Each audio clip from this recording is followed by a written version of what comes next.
నమస్తే, welcome to 9+ news. నేను సంగీత. కాంగ్రెస్ పార్టీలో అంతర్గత విభేదాలు మరోసారి బయటపడ్డాయి. గాంధీ భవన్ వేదికగా అసంతృప్తులు, ఆధిపత్య పోరు రాజుకుంటున్నాయి. కీలక నేతల మధ్య సమన్వయ లోపం స్పష్టంగా కనిపిస్తోంది. దీంతో పార్టీ క్రమశిక్షణ కమిటీ రంగంలోకి దిగాల్సి వచ్చింది. సీనియర్ నేత మల్లు రవి నేరుగా హెచ్చరికలు జారీ చేసే పరిస్థితి ఏర్పడింది. అధికార పార్టీలో ఈ పరిణామాలు తీవ్ర చర్చనీయాంశమయ్యాయి. గాంధీ భవన్లో ఇటీవల జరిగిన పరిణామాలు కాంగ్రెస్ పార్టీలోని అంతర్గత కుమ్ములాటలను బహిర్గతం చేశాయి. ముఖ్యంగా పాలకుర్తి నియోజకవర్గంలో తలెత్తిన విభేదాలపై క్రమశిక్షణ సంఘం దృష్టి సారించింది. మున్సిపల్ ఎన్నికల్లో పార్టీ అభ్యర్థుల ఓటమికి కొందరు నేతలే కారణమంటూ ఎమ్మెల్యే యశస్విని రెడ్డి, ఝాన్సీ రెడ్డి ఫిర్యాదు చేశారు. దీనిపై క్రమశిక్షణ సంఘం చైర్మన్ మల్లు రవి స్పందించారు. ఇరు వర్గాల వాదనలు విన్నామని, ప్రస్తుతం ఎవరిని సస్పెండ్ చేసే ఉద్దేశం లేదని స్పష్టం చేశారు. పార్టీ బలోపేతం కోసం అందరూ కలిసి పనిచేయాలని ఆయన సూచించారు. ఇక గ్రేటర్ హైదరాబాద్ కాంగ్రెస్ నేతలకు మల్లు రవి తీవ్ర హెచ్చరికలు పంపారు. కొందరు యూత్ కాంగ్రెస్ నాయకులు తమను తామే కార్పొరేటర్ అభ్యర్థులుగా ప్రచారం చేసుకోవడంపై ఆయన ఆగ్రహం వ్యక్తం చేశారు.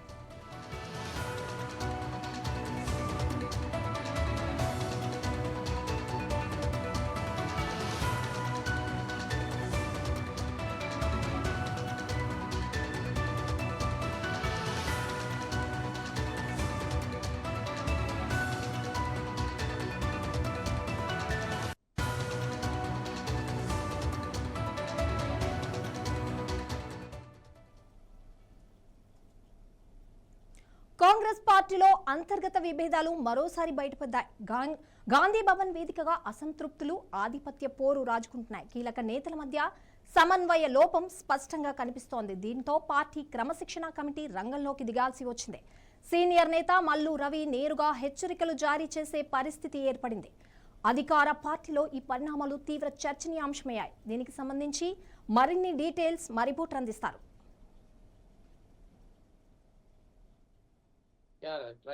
Good afternoon. ఈ రోజు గాంధీ భవన్ లో, కాంగ్రెస్ పార్టీ ఆఫీస్ గాంధీ భవన్ లో హైదరాబాద్ పార్లమెంట్ సంబంధించిన ఎలక్షన్ రివ్యూ కోసం ఇవాళ ఒక రివ్యూ మీటింగ్ పెట్టారు మల్లు రవి అధ్యక్షతన.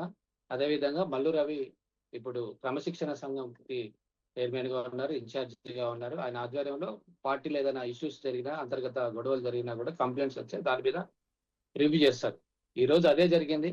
సో ఈ మీటింగ్ లో ముఖ్యంగా హైదరాబాద్ పార్లమెంట్ కి సంబంధించిన రివ్యూ జరుగుతుండగా, సమీక్ష జరుగుతుండగా, గోషామాల్ ఇన్ఛార్జి, కాంగ్రెస్ ఇన్ఛార్జి ఎవరైతే ఉన్నారో పోయినసారి పోటీ చేసి కంటెస్టెడ్ ఎమ్మెల్యే ఓడిపోయిన సునీతారావు సంబంధించిన కార్యకర్తలు, తన అంచుల వర్గం గొడవ చేసింది. ఈ రోజు తను మీటింగ్ లో లేకుండా ఈ యొక్క హైదరాబాద్ సంబంధించిన ముఖ్యమైన గోషామాల్ నియోజకవర్గానికి సంబంధించి ఎలా రివ్యూ చేస్తారని వాళ్ళు నానా హడావుడి చేశారు. మల్లు రవితో గొడవకు దిగారు. కొద్దిసేపు వాగ్వాదం జరిగింది. సో ఈ వాగ్వాదం నేపథ్యంలో మల్లు రవి వాళ్ళను నిర్వహించడం జరిగింది. ఏదైనా సమస్య ఉంటే కూర్చొని మాట్లాడుకుందాం, కానీ ఇలాంటి గొడవలు చేస్తే పార్టీకి మంచిది కాదని మల్లు రవి హెచ్చరించడంతో ఒక 5-15 నిమిషాలు అలా వాగ్వాదం జరిగిన తర్వాత అది సద్దుమణిగింది. దీంతో ఈ మీటింగ్ ఈ రోజు క్యాన్సిల్ చేశారు. వాస్తవానికి కాంగ్రెస్ లో మీరు ఇంతకుముందు చెప్పినట్టుగా కాంగ్రెస్ లో అంతర్గత కుమ్ములాటలు ఎక్కువ జరుగుతున్నాయి. ఇటీవల పాలకుర్తిలో కూడా ఒకరినొకరు ఓడించడానికి, అంటే కాంగ్రెస్ పార్టీ అక్కడ లోకల్ ఎలక్షన్స్ లో ఓడిపోవడానికి ఇక్కడున్న కాంగ్రెస్ సీనియర్లే కారణమని ఒకరిపై ఒకరు ఫిర్యాదు చేసుకున్నారు. పోయిన వారం మల్లు రవి అధ్యక్షతగా క్రమశిక్షణ సంఘం గాంధీ భవన్ లో దాని మీద కొద్దిసేపు రివ్యూ చేశారు. రివ్యూ చేసి తీరా ఎవరి మీద మేము చర్య తీసుకోవట్లేదు, ఇదంతా కామన్ గా జరుగుతూ ఉంటాయి, వాళ్ళందరినీ ఐక్యంగా ఉండమని మేము ఆదేశించాము అని ఆ రోజు ప్రెస్ మీట్ లో కూడా చెప్పడం జరిగింది. దాంతో పాటు కొన్ని కంప్లైంట్స్ వస్తున్నాయి, చాలా నియోజకవర్గం నుంచి కంప్లైంట్స్ వస్తున్నాయని చెప్పాడు. ఎందుకంటే కాంగ్రెస్ పార్టీ ప్రజాస్వామ్యంలో, కాంగ్రెస్ పార్టీ అంటేనే పెద్ద ప్రజాస్వామ్యంలో మరింత ప్రజాస్వామ్యం. అంటే ఎవరైనా ఏదైనా మాట్లాడచ్చు, ఎవరైనా ఏదైనా విమర్శలు చేయొచ్చు, వాళ్ళ మీద వెంటనే యాక్షన్స్ కూడా పెద్దగా ఏమి ఉండవు. సో ఇది అందరూ తెలిసిన విషయమే. దీంతో టికెట్ల కోసం కావచ్చు, నామినేటెడ్ పోస్టుల కోసం కావచ్చు, వారికి పార్టీ పోస్టులు ఏవైతే సరిగా రాకపోతే డైరెక్ట్ బహాటంగా వాళ్ళు ఎంత పెద్ద వాళ్ళండి, పిసిసి ప్రెసిడెంట్ ఉండని, సీఎం ఉండని, ఇంకా ఢిల్లీ నుంచి వచ్చిన ఎవరైనా పెద్దలు ఇన్ఛార్జీలు కావచ్చు, మీనాక్షి నటరాజన్ గాని, మిగతా అంతకు ముందు ఉన్న వాళ్ళు ఎవరు వచ్చినా కూడా వాళ్ళు బేర్ చేయరు. ఎందుకంటే వెంటనే విమర్శలు చేస్తారు, తోపులాట జరుగుతుంది, గొడవలు జరుగుతాయి. దాని మీద మళ్ళీ క్రమశిక్షణ సంఘం ఒక కంప్లైంట్ ఉంటుంది, భేటీ ఉంటుంది, ఎవరి మీద పెద్దగా చర్యలు ఏముండవు. అందుకనే ఎవరి ఇష్టానుసారంగా వాళ్ళు కాంగ్రెస్ పార్టీలో ఉండడం జరుగుతుంది. వెంటనే డిసిప్లినరీ యాక్షన్ అనేది ఉండదు. దీంతో ఎలాగూ అలా ఫ్రీడమ్ ఉంటున్న వెంటనే ఇలా కాంగ్రెస్ క్యాడర్ అంతా కూడా ఇలా చేస్తుంది. ఈ రోజు కూడా అదే జరిగింది. మల్లు రవి ఎంత ఆపినా కూడా వాళ్ళు ఆగలేదు. చివరికి ఈ రోజు Hyderabad parliament election review meeting ఏదైతే ఉందో దాన్ని క్యాన్సిల్ చేసుకొని వాళ్ళు వెళ్ళిపోయారు. ఈ రోజు Mahesh Kumar PCC president Mahesh Kumar birthday కూడా ఉంది. సో ఏదో హడావుడి చేద్దాం అనుకున్నారు, కార్యక్రమం చేద్దాం అనుకున్నారు. కానీ ఈ గొడవతో కొంత అది డల్ గా మనకు కనబడతా ఉంది. ఈ రీసెంట్లీ కూడా మల్లు రవి స్టేట్ వార్నింగ్ ఇచ్చాడు. కొంతమంది జిహెచ్ఎంసీ ఎలక్షన్స్ లో టికెట్లు మాకే వచ్చాయని ఆల్రెడీ అధికారికంగా ప్రకటించుకుంటున్నారు.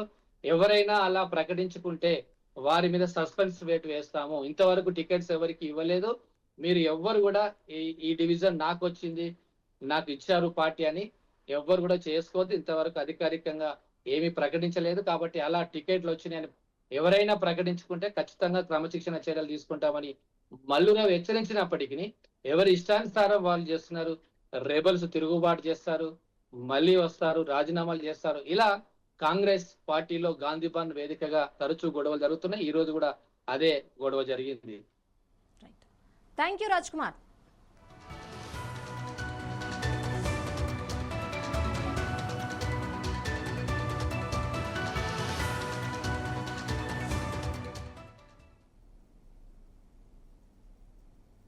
తూర్పు గోదావరి జిల్లా రాజమండ్రిలో భారీ అగ్ని ప్రమాదం జరిగింది. నగరపాలక సంస్థకు చెందిన బ్లీచింగ్ గోడౌన్లో పెద్ద ఎత్తున మంటలు ఎగిసిపడ్డాయి. ప్రమాదంలో సుమారు 500 బస్తాల బ్లీచింగ్ మంటల్లో కాలిపోయింది. దీంతో ఆ ప్రాంతమంతా దట్టమైన పొగలు కమ్మేశాయి.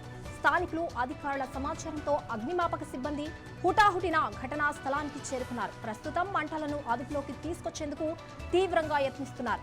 ఈ ప్రమాదంలో భారీ ఆస్తి నష్టం జరిగినట్లు ప్రాథమికంగా తెలుస్తోంది. పారిశుద్ధ్యం నిమిత్తం బ్లీచింగ్ ఇక్కడి నుండే రాజమండ్రిలోని అన్ని ప్రాంతాలకు సప్లై అవుతోంది. దీంతో కొద్ది రోజుల పాటు పారిశుద్ధ్యం నిమిత్తం నగరంలో బ్లీచింగ్ కొరత ఏర్పడే అవకాశం ఉంది. అగ్ని ప్రమాద ఘటనపై అధికారులు విచారణ చేస్తున్నారు.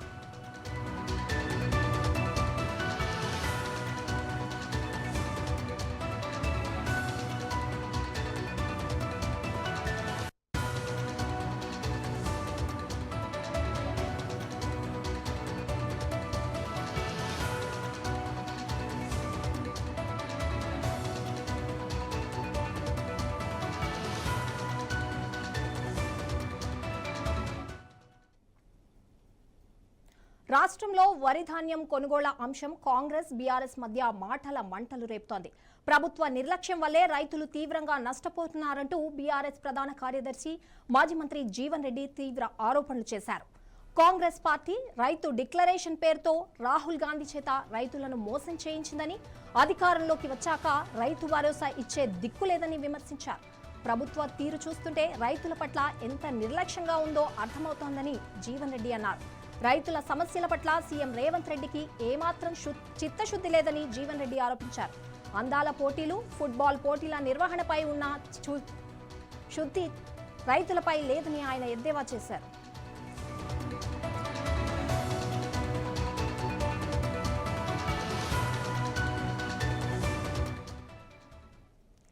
ఎండ తీవ్రతకు కొనుగోలు కేంద్రాల వద్ద రైతులు మరణిస్తున్నారని, ఇవి ప్రభుత్వ హత్యలేనని ఆయన తీవ్రంగా ఆరోపించారు. మరణించిన ప్రతి రైతు కుటుంబానికి ₹1 కోటి ఎక్స్గ్రేషియా చెల్లించాలని డిమాండ్ చేశారు.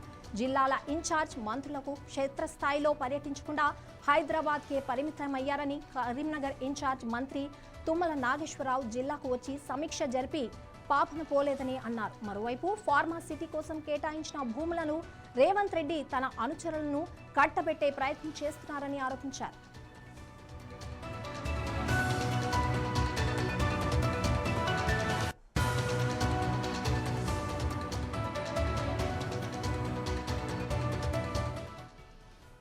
మాజీ మంత్రి హరీష్ రావు కూడా ఇదే విషయంపై మాట్లాడుతూ బీఆర్ఎస్ అధికారంలోకి రాగానే ఫ్యూచర్ సిటీని రద్దు చేసి తిరిగి ఫార్మా సిటీని పునరుద్ధరిస్తామని ప్రకటించారని తెలిపారు.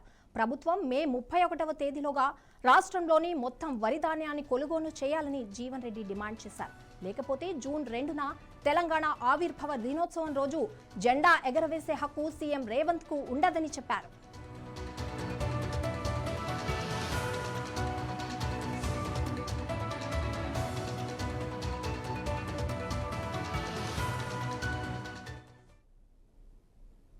రాష్ట్రంలో ప్రీపెయిడ్ కరెంటు మీటర్లు తీసుకొచ్చేందుకు వ్యవసాయ మీటర్లు పెట్టేందుకు కాంగ్రెస్ ప్రభుత్వం తీసుకున్న నిర్ణయంపై కేటీఆర్ మండిపడ్డారు. అంబర్పేట నియోజకవర్గంలో ఎమ్మెల్యే కాలేరు వెంకటేష్ ఆధ్వర్యంలో నిర్వహించిన బూత్ స్థాయి కార్యకర్తల సమావేశంలో ఆయన మాట్లాడారు. రాష్ట్రంలో ఉచిత విద్యుత్ను ఎత్తగొట్టేందుకు ప్రీపెయిడ్ మీటర్ల పేరుతో విద్యుత్ రంగాన్ని పూర్తిగా అదానీ వంటి ప్రైవేట్ సంస్థలకు అప్పజెప్పేందుకే రేవంత్ రెడ్డి ఈ నిర్ణయం తీసుకున్నారని కేటీఆర్ ఆరోపించారు. దీంతో పాటు ప్రతి ఒక్కరి ఇంట్లో ప్రస్తుతం ఉన్న మీటర్లు తొలగించి ప్రీపెయిడ్ మీటర్లు పెట్టాలని కాంగ్రెస్ కుట్రలు చేస్తుందన్నారు. అందులో భాగంగానే శనివారం జరిగిన కేబినెట్ మీటింగ్లో మీటర్లన్నింటినీ తొలగించి ప్రీపెయిడ్ మీటర్లు పెట్టాలని ప్రభుత్వం నిర్ణయం తీసుకుందని తెలిపారు. మొత్తం గ్రామాల్లో పట్టణాల్లో వ్యవసాయాలకు ప్రీపెయిడ్ మీటర్లు వస్తాయన్నారు. మీటర్లు రాకముందే ప్రతి ఒక్కరి ఇంట్లో ప్రీపెయిడ్ మీటర్లు కాంగ్రెస్ పార్టీ విద్యుత్ రంగంలో చేస్తున్న కరెంటు కుట్రలపైన తిరుగుబడాలని కోరారు.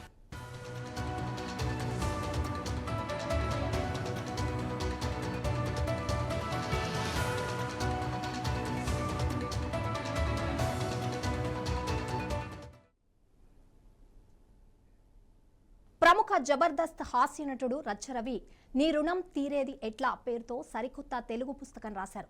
ఈ పుస్తకం మాతృ దినోత్సవం సందర్భంగా ప్రముఖ నటుడు తనికెళ్ల భరణి చేతుల మీదుగా గ్రాండ్ గా విడుదలైంది. సాధారణంగా చాలా పుస్తకాలు తల్లిదండ్రుల గొప్పతనం గురించి చెప్తాయి, కానీ రచ్చరవి ఈ పుస్తకంలో తన అమ్మమ్మ గురించి, ఆమె పడిన కష్టాలు, ప్రేమానురాగాల గురించి ఎంతో హృదయపూర్వకంగా రాశారు. ఈ ఎమోషనల్ సామాజిక కోణంలో రాసిన రచనకు గాను రచ్చరవికి ప్రతిష్టాత్మకమైన ఇండియా బుక్ ఆఫ్ రికార్డ్స్ వారి నుండి literary and cinematic brilliance award దక్కింది. ఇది డిసిప్లిన్లో కావచ్చు, వ్యవహారికంలో కావచ్చు.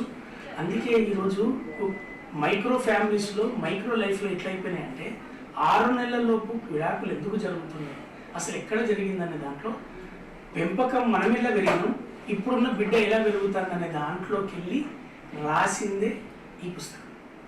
మనం ఎలా అయితే ఇది నీ రుణం తీరేది ఎట్లా అనేది, ఇది తల్లిని తల్లి, మన నేల, మన అన్నం, బాధ్యత, మన పెంపకం, మన ట్రెడిషనల్, మన కల్చర్ ఏం మిస్ అవుతుంది క్లుప్తంగా బుల్లెట్ పాయింట్ లాగానే నా అనుభవాలకి వెళ్ళి నేషనాలజికల్ లైఫ్లో అందరి అనుభవాలు, మీ అమ్మమ్మ కనపడుతుంది, అందరి అమ్మమ్మ కనపడాల్సిందే, అందరూ గుర్తు చేసుకోవాల్సిందే. అలా నా ఇంటెన్షన్ తోటి రాసింది మీ రుణం తీరేది.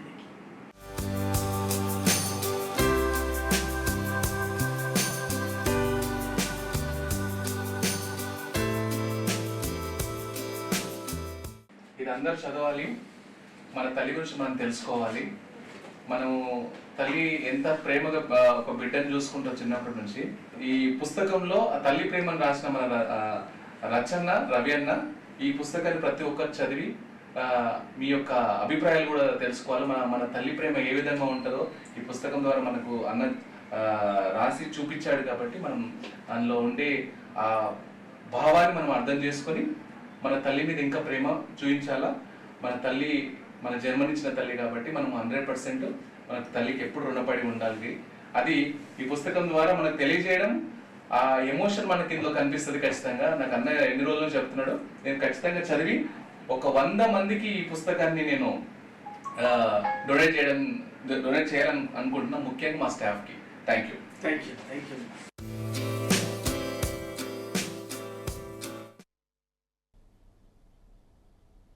పాకిస్తాన్లోని బలూచిస్తాన్లో మరోసారి హింస చెలరేగింది.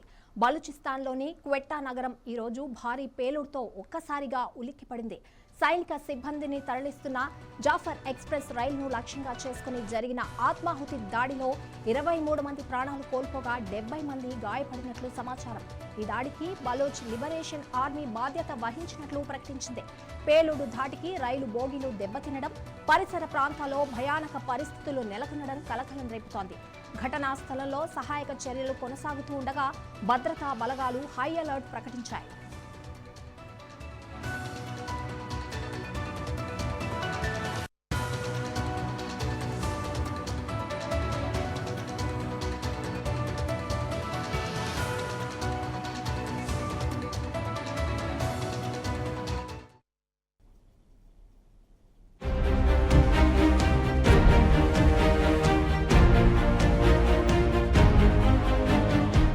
అగ్రరాజ్యం అమెరికా లక్షల మంది భారతీయులకు, మరీ ముఖ్యంగా మన తెలుగు వారికి అదొక కలల సౌధం. మంచి ఉద్యోగం, ఉన్నతమైన జీవితం, పిల్లలకు బంగారు భవిష్యత్తు. ఈ ఆశలతోనే ఎంతో మంది టెక్కీలు, నిపుణులు సముద్రాలు దాటి వెళ్తారు. ఏళ్ల తరబడి కష్టపడి పనిచేస్తారు, ట్యాక్సులు కడతారు, ఆ దేశ ఆర్థిక వ్యవస్థలో భాగమవుతారు. వాళ్ల అంతిమ లక్ష్యం ఒక్కటే, గ్రీన్ కార్డ్, అంటే అమెరికాలో శాశ్వత నివాస హక్కు. కాని ఇప్పుడు ఆ ఆశలపై, ఆ కలలపై ట్రంప్ సర్కార్ నీలినీడలు కమ్మేసింది. ఒక్క నిర్ణయంతో దాదాపు 12 లక్షల మంది భారతీయుల భవితవ్యాన్ని ప్రశ్నార్థకం చేసింది. దశాబ్దాలుగా ఎదురుచూస్తున్న వారి జీవితాలను అగాధంలోకి నెట్టేసింది.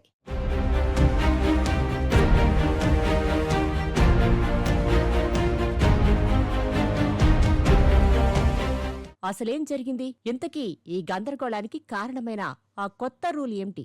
అమెరికా పౌరసత్వ వలస సేవల విభాగం, అంటే USCIS మే 21 నాడు ఒక కొత్త పాలసీ మెమోరాండం విడుదల చేసింది. దాని కోడ్ నేమ్ PM-602-0199. చూడటానికి ఇదొక మామూలు పాలసీ డాక్యుమెంట్ లాగే కనిపిస్తుంది. కానీ దీని ప్రభావం సంచలనం సృష్టిస్తోంది. ఇప్పటిదాకా ఉన్న పద్ధతి ప్రకారం H-1B, L-1 లాంటి టెంపరరీ వర్క్ వీసాలపై అమెరికాలో ఉంటున్న వాళ్లు గ్రీన్ కార్డు ప్రాసెస్ మొదలయ్యాక అమెరికాలోనే ఉండి తమ స్టేటస్ను పర్మనెంట్ రెసిడెంట్ గా మార్చుకునే అవకాశం ఉండేది. దీన్నే టెక్నికల్ గా అడ్జస్ట్మెంట్ ఆఫ్ స్టేటస్ అంటారు. అంటే గ్రీన్ కార్డు వచ్చేదాకా ఇక్కడే ఉండి పనిచేసుకోవచ్చు, ఫ్యామిలీతో ఉండొచ్చు. కానీ ఇప్పుడు ట్రంప్ సర్కార్ ఈ వెసులుబాటుకు బ్రేకులు వేసింది.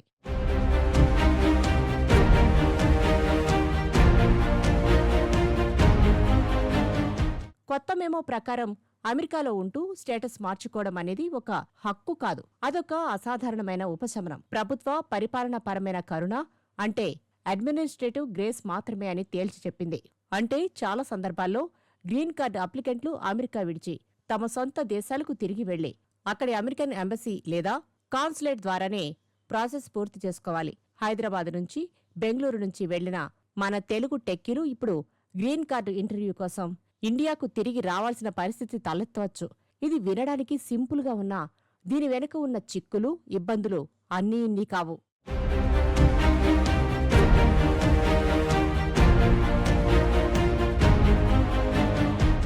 ఈ కొత్త విధానంలో మరో అత్యంత ప్రమాదకరమైన అంశం కూడా ఉంది.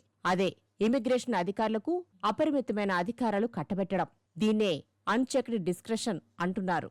అంటే దరఖాస్తుదారుడికి అన్ని అర్హతలు ఉన్నా, రికార్డంతా క్లీన్గా ఉన్నా, ఏ కారణం చూపించకుండానే అప్లికేషన్ను రిజెక్ట్ చేసే అధికారం ఇకపై ఆఫీసర్ చేతిలో ఉంటుంది. గతంలో ఎప్పుడో జరిగిన చిన్న ట్రాఫిక్ వైలేషన్ లేదా 2 ప్రాజెక్టుల మధ్య కొద్ది రోజుల గ్యాప్, ఇలాంటి చిన్న చిన్న కారణాలను కూడా భూతద్దంలో పెట్టి అప్లికేషన్లు రిజెక్ట్ చేసే ప్రమాదం పొంచి ఉంది. కేవలం H-1B వీసా హోల్డర్లే కాదు, వాళ్లపై ఆధారపడిన జీవిత భాగస్వాములు, పిల్లలు, అంటే H-4, L-2 వీసాలపై ఉన్న వారు కూడా ఇప్పుడు తీవ్రమైన పరిశీలనను ఎదుర్కోక తప్పదు. ఈ నిర్ణయంపై మాజీ వైట్ హౌస్ సలహాదారు అజయ్ భూటోరియా తీవ్ర ఆవేదన వ్యక్తం చేశారు. చట్టబద్ధంగా ఉంటూ దశాబ్దాలుగా ట్యాక్సులు కడుతున్నా 12 లక్షల మంది భారతీయ అమెరికన్ల జీవితాలను ఈ పాలసీ తలక్రిందులు చేస్తుంది అని ఆయన హెచ్చరించారు.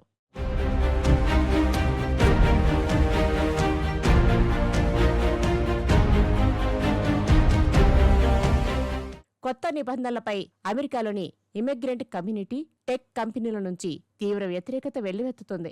దాంతో కొన్ని గంటల వ్యవధిలోనే USCIS కొద్దిగా వెనక్కి తగ్గింది. కొన్ని మినహాయింపులు ఇస్తున్నట్టు ప్రకటించింది. జాతీయ ప్రయోజనం లేదా ఆర్థిక ప్రయోజనం చేకూర్చే అప్లికేషన్లను పాత పద్ధతిలోనే, అంటే అమెరికాలోనే ఉండి స్టేటస్ మార్చుకునేందుకు అనుమతిస్తామని చెప్పింది. ఈ మేరకు USCIS అధికార ప్రతినిధి జాక్ కాహ్లర్ ఒక ప్రకటన కూడా చేశారు.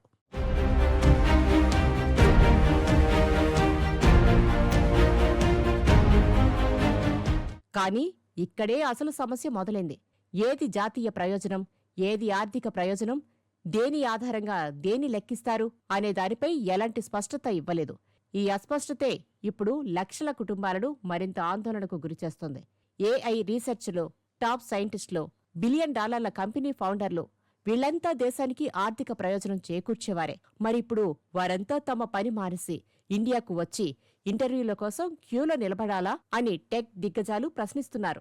Linked in co founder Reid Hoffman, Coursera founder Andrew Ng లాంటి వారు ఈ వివాదాన్ని తీవ్రంగా తప్పుబట్టారు.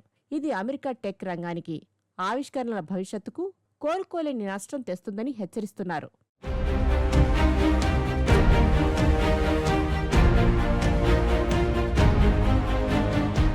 ఇది కేవలం ఒక ఇమిగ్రేషన్ పాలసీ మార్పు మాత్రమే కాదు. ఇది 10-15 ఏళ్లుగా అమెరికాలో తమ జీవితాలను నిర్మించుకున్న లక్షల మంది కుటుంబాల ఉద్వేగాలతో ముడిపడిన అంశం. వారి పిల్లలు అక్కడే పుట్టి పెరిగారు. వారి స్కూళ్లు, ఫ్రెండ్స్ అంతా అక్కడే. ఇప్పుడు ఉన్నట్టుండి దేశం విడిచి వెళ్లమంటే వారి పరిస్థితి ఏంటి? ఇండియాకు తిరిగి వచ్చి మళ్లీ అమెరికా వెళ్తారనే గ్యారంటీ ఏంటి? ఒకవేళ వీసా తిరస్కరిస్తే దశాబ్దాలుగా నిర్మించుకున్న జీవితం ఒక్కసారిగా కూలిపోతుంది. అమెరికాలో కొనుక్కున్న ఇళ్లు, కార్లు, పిల్లల చదువులు అన్నీ అగమ్య గోచరంగా మారతాయి. ముఖ్యంగా ఎన్నో ఏళ్లుగా గ్రీన్ కార్డుల బ్యాక్లాగ్ సమస్యలతో సతమతమవుతున్న భారతీయులకు ఈ కొత్త నిబంధన కత్తిమీద సాములా మారింది. ఈ అనిశ్చితి, ఈ ఆందోళన వారిని మానసికంగా కుంగదీస్తోంది. తమ భవిష్యత్తు ఏమిటో తెలియక ఎప్పుడు ఏమవుతుందా అన్న భయంతో లక్షల మంది భారతీయులు, అందులో అధిక సంఖ్యలో ఉన్న మన తెలుగువారు ఇప్పుడు అమెరికాలో నిద్రలేని రాత్రులు గడుపుతున్నారు. వారి అమెరికన్ డ్రీమ్ ఇప్పుడు ఒక పీడకలగా మారుతోంది.